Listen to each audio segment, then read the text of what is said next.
When we see a table with a column for x and a column for p of x, odds are we're looking at a probability distribution.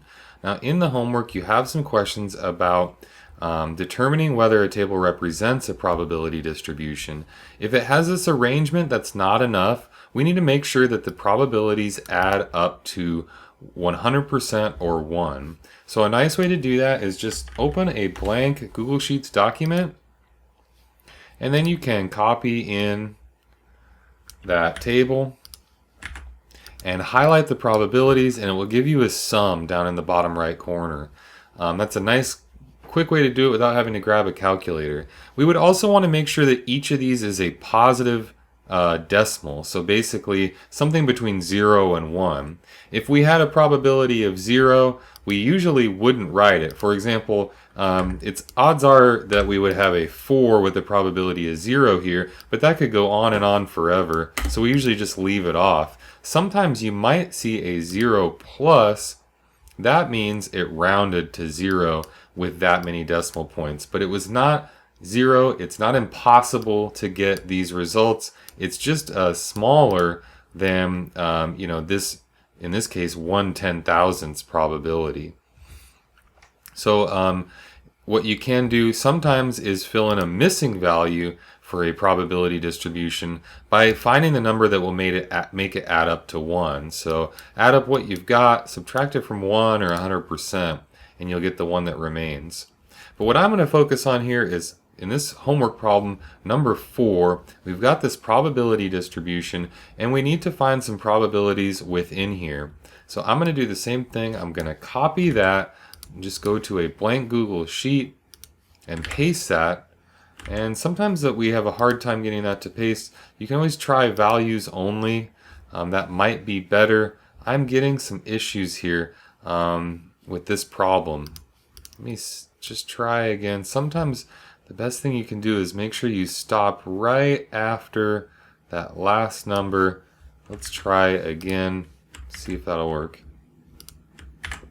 That time I got it to work. So I think what happened the first time is I just highlighted too far, and I might have gotten some of these line breaks below it there. So here's my table. Next, if I want to find the probability of 8, well, that one's right here next to 8. That's going to be the p of 8, or p of x equal 8.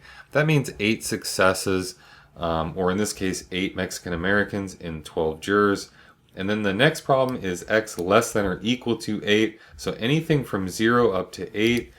In Google Sheets, I can highlight those probabilities from 0 to 8. Don't look at the row number. Make sure you look at the x, because they're going to be off by 1 or 2 here.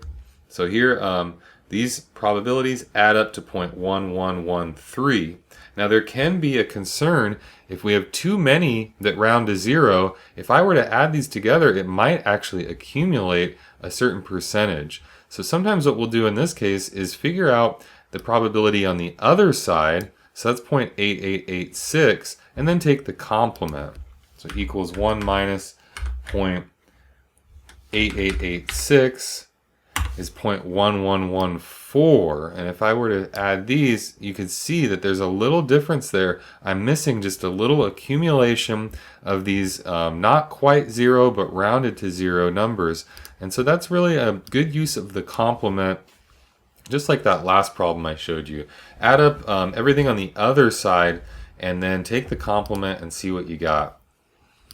So after that, we move along and we eventually, here, number 6 and 7, we do mean and standard deviation of probability distributions. For these problems, I recommend you go to the notes, and at the bottom of 4.2, there is a parameters of probability distribution document there. You can go ahead and just make a copy of that, and now you can edit it.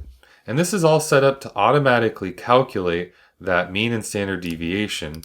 And I'm going to open those notes. Let's see, that was chapter 4. There we go. And that way we can see the formulas. We need to add up x times p of x to find the mean or expected value. And then we need to add up x squared times p of x, take away the square of the mean, and square root to get the standard deviation. All of that is going to be built right in to this parameters of a probability distribution sheet, so that all you need to do is copy your little table there and paste it in, and it's all automatic. This is 1.65 for the average and 1.224 for the standard deviation. I think it's helpful to get some context as to what those numbers are. So I'm actually going to go back to this problem. I really liked this table. I'm going to paste this one in there, and then we can see what happens with that. So, see, not that sheet. Here we go, this one. Pasting that in. I do get some errors with these not quite zero, but round to zero probabilities. So I'm going to have to change those to zeros. That's going to be the best thing I can put there because I'm just not sure what those are. So on this one, the average is 10. We would say the expected value of the random variable x is 10. And that means if we were to repeat this scenario again and again and observe the value of x, they would average to 10. So these are groups of jurors. You know, in one group of 12 jurors, I have 6 Mexican Americans, then I have 10, then I have 2, then I have 12. I'm probably going to end up with 10, 11, 12, 9, a lot. Those are going to happen a lot. If I average it out in the long run, I would average out to 10. The standard deviation is 1.27. So you can kind of get an idea of how much variation you're going to expect. Usually within one standard deviation is going to happen, you know, about 2/3 of the time, and within a couple standard deviations will happen 95% of the time. At least 3/4, I would say, sometimes getting into the 90% range. So plus or minus, you know, if you double this, you're at a 2 to 3 on either side of the mean, and that's really what we're seeing here. If you drop a couple below the mean and a couple above the mean, you can see that that's really a significant percent, about 96.9% within those couple of standard deviations of the mean.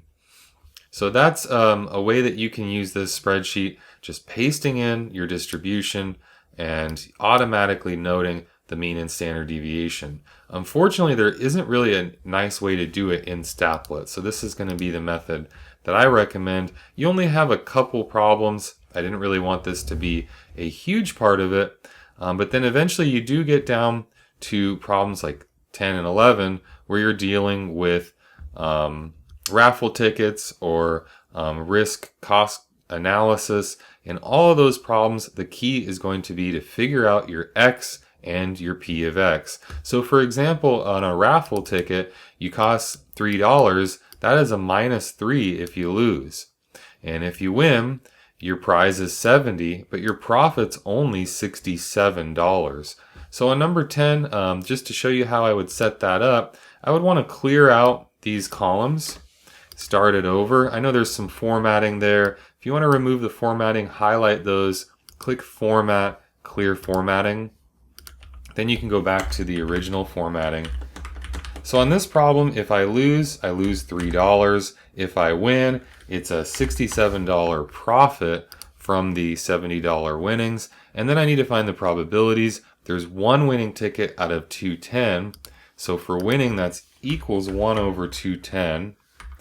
And to lose, there must be 209 losing tickets. So 209 out of 210. And basically my two probabilities here should add to 1, 100%. That way I make sure it is a probability distribution. I've got a lot of digits there. If you want to change that formatting to a just a number, you can shorten those up a little bit. We can see kind of like what those decimals look like. But here my expected value or mean is $2.67 loss on average for the expected value there. So that's the idea, is convert your dollar amount to a profit or loss. Sometimes it's not a profit. Sometimes, like in number 11, it's a revenue or a loss. But either way, we want a plus dollar amount and a minus dollar amount, and then we want a percentage for each. And I go into a pull tab example, in Google Sheets in the notes as well.